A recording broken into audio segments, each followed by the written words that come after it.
নমস্কার, নিউজ 18 বাংলা ডিজিটালে আপনাদের স্বাগত। প্রিয়াঙ্কা রয়েছে আপনাদের সঙ্গে। মহালয়া মানেই পিতৃতর্পণের দিন, কিন্তু এবারের মহালয়ায় যুক্ত হয়েছে বিরল জ্যোতির্বৈজ্ঞানিক ঘটনা, সূর্যগ্রহণ। যদিও ভারত থেকে তা দৃশ্যমান নয়, তবুও বেশ কিছু প্রশ্ন রয়ে যায় সূতকাল, নেতিবাচক প্রভাব আর তর্পণের নিয়ম কানুন নিয়ে। 21শে সেপ্টেম্বর রবিবার মহালয়ার দিন বছরের দ্বিতীয় ও শেষ সূর্যগ্রহণ হতে চলেছে। এটি আংশিক সূর্যগ্রহণ, যা আশ্বিন অমাবস্যার দিন হবে। এই দিন সর্বপিতৃ অমাবস্যাও। মহালয়ার দিন অনেকেই পিতৃতর্পণ করেন। তবে আজ বিস্তারিতভাবে জানাবো যে সূর্যগ্রহণ সঙ্গে মহালয়া এবং পিতৃতর্পণ কি প্রভাব পড়বে রয়েছে এই প্রতিবেদনে। 21শে সেপ্টেম্বর রাত 10:59 শুরু হবে সূর্যগ্রহণ, চলবে ভোর 3:23 পর্যন্ত। প্রায় 4 ঘন্টা 23 মিনিট ধরে আড়াল থাকবে সূর্যের আলো। তবে ভারতীয় আকাশ থেকে এটি দেখা যাবে না। ভারতে দৃশ্যমান না হওয়ায় সূতকাল অর্থাৎ অশুভ সময় এখানে প্রযোজ্য হবে না। জ্যোতিষরা বলছেন, যখন গ্রহণ চোখে দেখা যায় না তখন সূতকাল কার্যকর হয় না। তাই দৈনন্দিন আচার অনুষ্ঠান যেমন তর্পণ বা পুজো নির্বিঘ্নে করা যাবে। তবে জ্যোতিষশাস্ত্রে সূর্যগ্রহণকে সবসময় এক শক্তিশালী মহাজাগতিক মুহূর্ত বলেই ধরা হয়। এবার বলি কি প্রভাব পড়তে পারে। বিশেষজ্ঞদের মতে প্রকৃতি ও পরিবেশে কি প্রভাব পড়ে। প্রবল বর্ষণ, বন্যা, ভূমিধস কিংবা ঝড় ঝঞ্ঝার আশঙ্কা বাড়তে পারে। ভূমিকম্প বা প্রাকৃতিক বিপর্যয় অর্থাৎ গ্রহণের কাছাকাছি সময় মাটি ও সমুদ্রের টানে ব্যতিক্রমী ঘটনা ঘটতে পারে।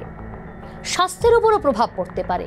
দুর্বল শরীর, শিশু ও প্রবীণদের রোগ প্রতিরোধ ক্ষমতায় প্রভাব পড়তে পারে। হজমজনিত সমস্যা বাড়তে পারে। মানসিকভাবেও কতটা প্রভাব পড়বে সেটাও জানাবো।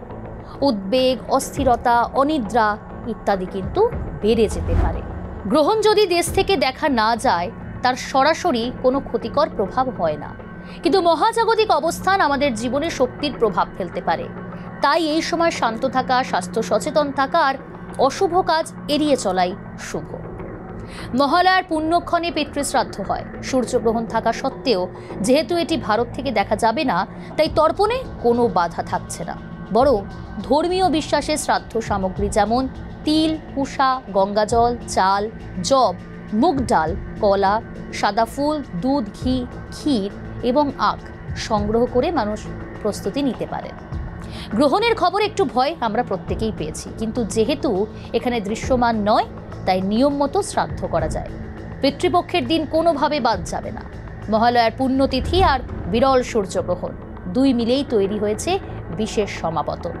ভারত থেকে গ্রহণ দৃশ্যমান না হলেও সতর্ক থাকার পরামর্শ দিচ্ছেন বিশেষজ্ঞরা। ভক্তি, শান্তি আর সচেতনতাতেই কাটুক এই বিশেষ দিন। সূর্যগ্রহণ মহালয়ার মতো শুভ দিনে এক অনন্য বার্তা নিয়ে আসে। পরিবর্তন, সতর্কতা আর ভক্তি। আতঙ্ক নয়, বিশ্বাসী হোক আজকের মূল মন্ত্র। মহালয়ার ভোর আলোকিত করে পিতৃস্মরণের গান আর আকাশের আড়ালে ঘটে যাওয়া সূর্যগ্রহণ যেন আমাদের মনে করিয়ে দেয়, জীবন মানেই আলো আর অন্ধকারের সহাবস্থান।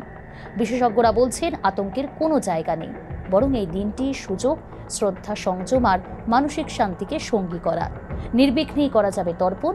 তাই এই সূর্যগ্রহণ যেহেতু ভারত থেকে দৃশ্যমান নয়, তাই মহালয়ার দিন তর্পণ করা যেতেই পারে, কোনো বাধা থাকছে না। যে সমস্ত নিয়ম রয়েছে সেই সমস্ত নিয়ম মেনেই তর্পণ করা যাবে। মহালয়ার দিন গ্রহণের বিশেষ কোনো নিয়ম মানতে হবে না। মহালয়া শুধু পূর্বপুরুষকে স্মরণের দিন নয়, এটি ভক্তি ও সতর্কতারও দিন। সূর্যগ্রহণ হোক বা না হোক, আলো শেষ পর্যন্ত সব অন্ধকার কাটিয়ে আসে। আসুন এই বার্তাই হোক আমাদের ভরসা। মহালয়ার দিন অবশ্যই পিতৃতর্পণ করা উচিত, কিন্তু সূর্যগ্রহণের সময় তর্পণ করা যাবে কি, এই প্রশ্নটা অনেকের মধ্যেই ছিল। আর চিন্তা নেই, যে সমস্ত উত্তর ছিল সেই সমস্ত উত্তর আপনাদের জানালাম। অবশ্যই সমস্ত নিয়ম মেনেই আপনারা পিতৃতর্পণ করতে পারবেন।